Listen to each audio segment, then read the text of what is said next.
Examiner आजकल percentage के ऐसे सवाल पूछ रहा है कि बच्चों का मन खुश हो जाता है, फ्रैक्शन वाला, और ये पॉपुलर भी है। यदि किसी फ्रैक्शन के अंश में 25% की वृद्धि की जाती है, उसके हर में 10% की कमी की जाती है, तो भिन्न का मान 15/16 हो जाता है। ओरिजिनल भिन्न क्या है? माना ओरिजिनल फ्रैक्शन है x/y, x अंश है y हर है। अब अंश को 25% बढ़ाया तो कितना हो जाएगा? 125% हो जाएगा। हर को मेरे दोस्तों आपने 10% कम किया तो कितना रह जाएगा? 90% रह जाएगा। तो भाई फ्रैक्शन ये बन गई। इसकी वैल्यू सवाल में क्या दे रखी है आपको? 15/16 दे रखी है। आपको यहां से x/y का मान यानी कि फ्रैक्शन की वैल्यू कैलकुलेट करके निकालनी है।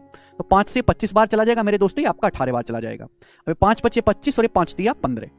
अब उधर चला जाएगा 54 और ये 16 × 5 = 80। 54/80 का मतलब 27/40। ये फ्रैक्शन की ओरिजिनल वैल्यू है। सिंपल सा। ऑप्शन का भी इस्तेमाल चेक कर सकते हैं कि 11 13 कहां से आ जाएगा। ये सब फर्जी पॉसिबल ही नहीं है। बिल्कुल ऐसा ही आप करो सिलेक्शन पोस्ट का।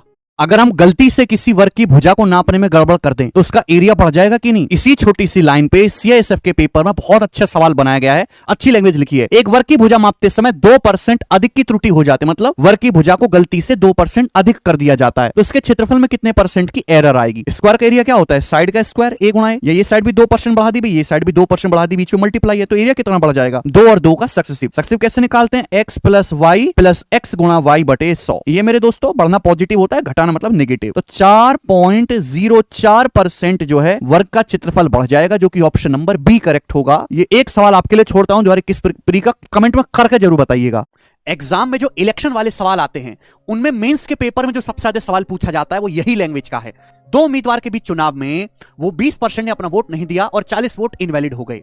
जीतने वाले को टोटल वोट का 42% प्राप्त हुआ और 112 वोटों से वो जीता। तो आपसे पूछा है टोटल वोटर्स की संख्या क्या है, रजिस्टर्ड वोटर कितने? 100% टोटल है, 20% ने वोट नहीं डाले, 80% ने वोट डाले। जीतने वाले को मेरे दोस्तों 42% वोट मिला है, 100 का 42%। अब ये 112 वोटों से जीता। देखो अगर ये 40 वोट इनवैलिड ना करवा के मैं हारने वाले को दे दूं, क्योंकि हारने वाला तू रख ले, तो जीतने वाला उम्मीदवार 112 से 40 कम केवल 72 वोटों से जीतेगा। शिफ्टिंग मेथड है ये। जीतने वाले को 42% मिले तो हारने को कितने मिले होंगे? 80 - 42 38%। तो जीतने वाला कितने के अंतर से जीता? 4% के अंतर से। 4% की वैल्यू 72 है, 1% की वैल्यू 18, 100% 1800 टोटल वोटर है। ये जो वोट इनवैलिड हुए इन्हें हारने वाले बंदे को दे दो तो 112 की बजाय 40 कम वोटों से जीतेगा। ये है परसेंटेज का बहुत ही ट्रिकी लल्लू लाल सवाल। 700% बटे 70% क्या होगा? 4 विकल्प है, बताओ। आंसर भी प्रतिशत में बचाना है। प्रतिशत कट जाएगा, 700 बटे 70 10 आएगा। आप कहोगे सर 10 तो ऑप्शन में ही नहीं है, 10% गलत है, 70% गलत है। 10 को ही तो 1000% कहते हैं। 10 का मतलब क्या होता है? 10 × 1 और 1 का मतलब ही 100% होता है। 10 का मतलब 1000%। बेहतरीन सवाल था, किसी ने सोचा नहीं होगा ये आंसर है।